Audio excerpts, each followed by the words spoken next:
दोस्तों, महानायक लाल बहादुर शास्त्री जी का आज जन्मदिन है। आइए उनके बारे में हम जानते हैं बहुत ही ज़्यादा रोचक तथ्य। लाल बहादुर शास्त्री एक महापुरुष, महामानव, उच्च आदर्शों वाले और ऐसे राजनीतिक थे जो कि उनके नैतिक मूल्य बहुत ही ज़्यादा ऊपर थे।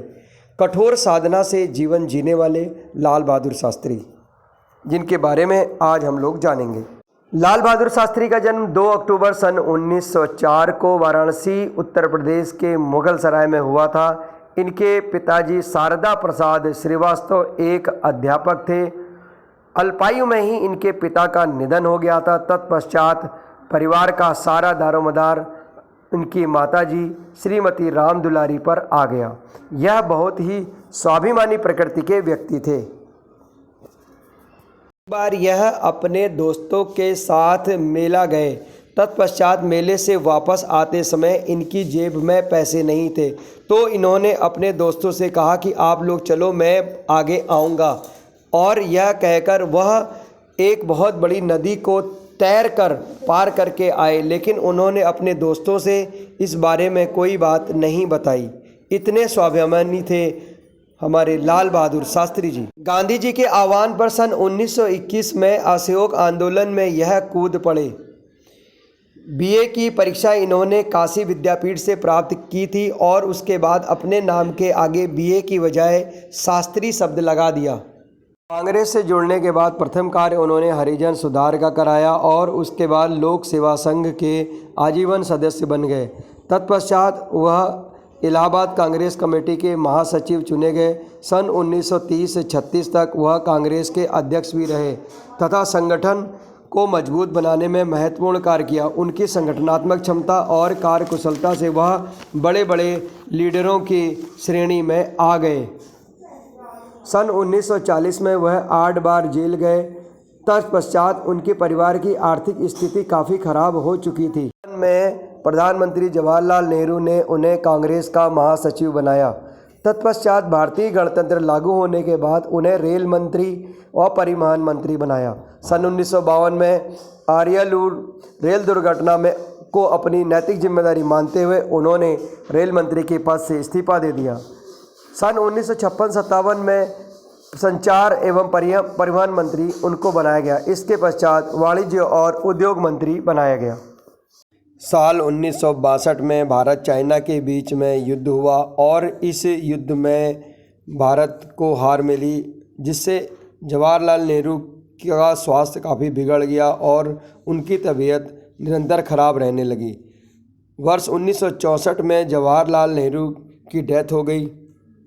25 मई सन 1964 को जवाहरलाल नेहरू की डेथ के बाद सर्वसम्मति से लाल बहादुर शास्त्री को भारत का प्रधानमंत्री बना दिया गया। अपने 18 माह के प्रधानमंत्रित्व काल में लाल बहादुर शास्त्री जी ने बहुत बड़े बड़े काम किए।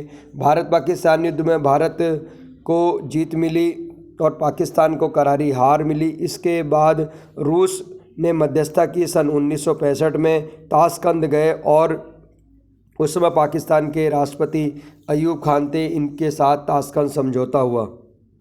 अपने प्रधानमंत्रित्व काल में लाल बहादुर शास्त्री जी ने बहुत से काम किए। वह दिन रात काम में लगे रहते थे।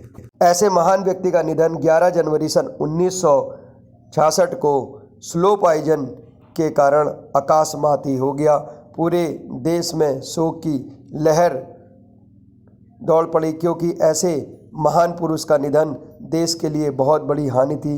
वह एक अद्वितीय नेता थे, वह एक कर्मवीर थे, वह बहुत साहसी थे, ईमानदार थे और सादगी प्रिय थे। उन्होंने शासन की सुविधाओं का कभी लाभ नहीं लिया। यहाँ तक कहा जाता है कि उनके बच्चे राशन लेने के लिए लाइन लगाकर राशन लेते थे। जी हाँ दोस्तों, ये बहुत बड़ी बात है। वह उनके अंदर आत्मबल था, लगन थी, शक्ति थी। उनकी वाणी में एक विशेष प्रकार की ओजस्विता थी।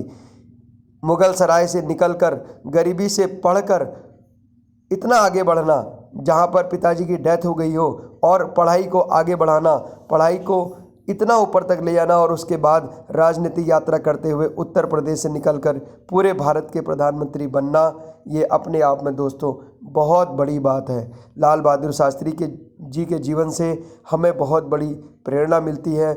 उनका नाम युगों युगों तक अमर रहेगा और हर एक वर्ग को वह प्रेरणा देते हैं।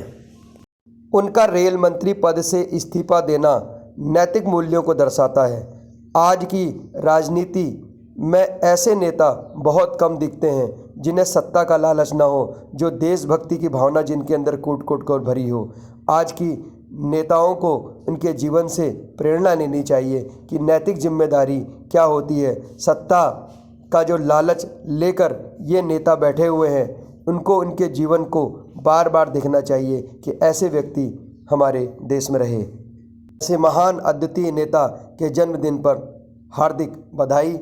आप सभी लोग उनके जीवन से प्रेरणा लें, यही मेरी आकांक्षा है। धन्यवाद। जय हिंद, जय भारत।